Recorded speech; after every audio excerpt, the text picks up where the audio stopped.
Hola amiguitos, hoy vamos a leer algunas oraciones en quechua, para lo cual debemos observar atentamente las palabras escritas y leer en voz baja.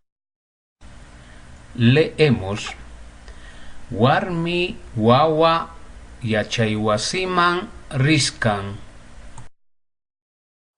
Leemos Mama hayra puriniyuq.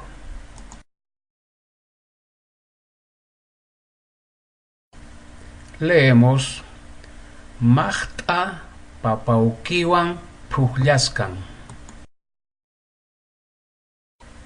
Leemos Tata manchaywan puriskan.